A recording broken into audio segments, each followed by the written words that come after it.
tengo que decir antes que nada que sí es verdad que al final pues, hubo un cambio ligero en cuanto al título, porque bueno, el título ese que hemos mencionado antes era de mi TFG, que es verdad que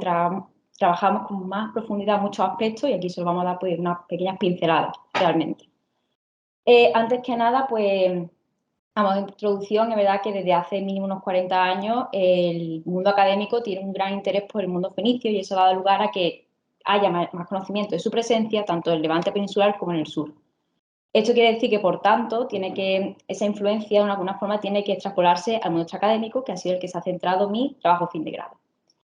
Así que, vamos a tratar sobre todo en esta breve intervención una parte del mundo fenicio y la cultura popular y, en concreto, su aprovechamiento turístico fuera de la esfera pública. Sin embargo, es normal que antes de entrar en tema,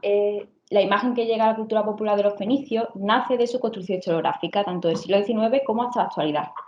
Tenemos un siglo XIX donde todo lo que le ha seguido a los fenicios es prácticamente colmatado de estereotipos, en las que, sobre todo, un fuerte componente peyorativo, en las que son siempre invasores, son codiciosos, son embusteros, que perdura durante todo el siglo XX y en concreto la península ibérica adquiere mayor ímpetu cuando Schulten publica su Tarteso, Contribución a la historia del antiguo Occidente. Habrá que esperar hasta los años 80 del siglo pasado con la generación de investigadores como González Wagner, José López Castro, Jaime Alvar o María Eugenia Huet, cuando en sus excavaciones arqueológicas concreto del Cerro del Villar, que ha permitido pues, ir más allá del componente comercial de los fenicios, en el que la diáspora fenicia se considera incluso con un fuerte componente agrícola.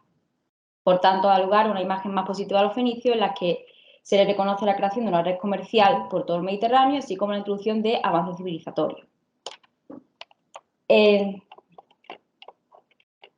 Bien, esta discusión del mundo académico y su mayor interés ha dado lugar que, bueno, que los fenicios hoy en día tengan una mayor presencia en producciones culturales, ya sea pues, toda novela histórica, juegos de mesa, cómic, incluso videojuegos, que sean los que nos centremos. Sin embargo, voy a hablar un poco de un pequeño antecedente, que es verdad que la presencia fenicia y cartaginesa en cultura popular podemos remontarnos hasta el siglo XIX, pero en concreto iba a partir del siglo XX. Uno de los casos, el caso más paradigmático, va a ser el que aparece en Asterio Obelix, Epidemés, Pica de Maíz, que recoge prácticamente todos los estereotipos de los fenicios. Es embustero, es codicioso y que no le importa justificar los medios para alcanzar sus propios objetivos. Ante esta imagen vamos a ver que en el siglo XXI en concreto, y en concreto mi trabajo se centró en estudiar los videojuegos en los que aparecen los fenicios. Seleccionamos, porque realmente no había mucho más,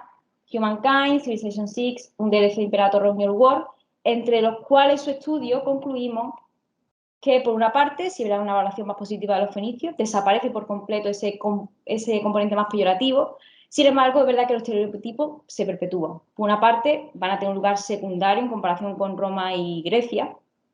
y casi siempre en todos los títulos en los que aparece supeditado a Cartago, incluso en ocasiones se le considera como una única entidad. En los casos, que son bastante pocos, los que sí aparecen como Cartago y fenicios por otras partes, siempre va a tener una exclusiva relación con el mar. Van a ser comerciantes y van a seguir siendo navegantes.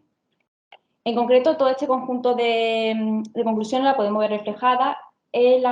cuando se estrenó este videojuego, que es Mediterranean 12,000 BC a New Age, que está desarrollado por el proyecto Trans, basado en la ruta de los fenicios, por el Consejo Europeo, y que recrea ese itinerario o esa ruta comercial de los fenicios desde 1200 a.C. hasta aproximadamente la caída de Cartago. Y que aprovecha, tiene tanto un carácter didáctico como también aprovecha el vector pedagógico. Si nos acercamos ya a lo que es la segunda parte del trabajo, aprovechamiento turístico, sí es verdad que en general las ciudades que voy a estudiar, que son Cádiz y Málaga, parten de una crisis previa donde tienen que decantarse por el sector turístico para reactivar la economía y que ambas utilizan, sobre todo Cádiz desde el principio, Málaga más reciente, el mundo fenicio, aprovechando esa valoración positiva que ha tenido lugar en la academia, pero que los estereotipos se siguen manteniendo. Este aprovechamiento de los fenicios también ha traído en sí un uso más de identidad, con el cual no voy a entrar porque si no, no tengo tiempo. Entonces, no me voy a centrar en esta parte. En cuanto al caso de Cádiz, sí es verdad que, como mencionado, parte desde el principio y tenemos iniciativas de apuesta en valor del mundo fenicio por parte del grupo de investigación, por ejemplo, Phoenix Mediterránea, que hace un taller en la Noche Europea de los Investigadores con carácter pedagógico, pero también tenemos que las instituciones políticas se aprovechan de ese auge, de esa importancia del mundo académico, ingresan en la Liga de Ciudades Cananeas Fenicia y Púnica en 2009. Pero también hay una coordinación entre ambas instituciones cuando celebran, como a modo de ejemplo, el Día de los Fenicios en Chiclana de la Frontera, con una serie de conferencias. El caso malagueño, si me voy a detener un poco más, realmente empieza casi siempre su turismo sociocultural, pero con la marca Picasso. Realmente desde hace relativamente poco está teniendo más importancia los fenicios, a partir sobre todo de 2016, cuando se inaugura el Museo de Málaga, y en concreto hace un par de años se publicó, por iniciativa del Ayuntamiento, la Guía de los Espacios Invisibles e Invisibles de Málaga Fenicia. Intenta actuar como un diálogo entre la academia y el gran público para dar a conocer los restos arqueológicos que se encuentran soterrados bajo la ciudad actual de Málaga. Lo interesante de la guía, y en lo que sobre todo me detengo, es que en su interior encontramos algunas lecturas de corte identitario tendente a la esencialización cuando compara o sugiere un origen fenicio a prácticamente cualquier elemento de la cultura malagueña. Uno de los ejemplos más emblemáticos es el cautivo, que es una de las figuras más importantes de Málaga ante la Semana Santa, que la compara con una moneda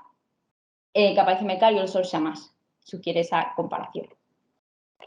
Por último, dentro del aprovechamiento turístico, lo más interesante sobre todo, que no solo han sido las ciudades andaluzas, que tienen como un pasado fenicio, sino que también encontramos por parte del Consejo Europeo de 2003, promueve la Ruta de los Fenicios, que intenta actuar como un diálogo intercultural entre 18 países de 3 continentes diferentes,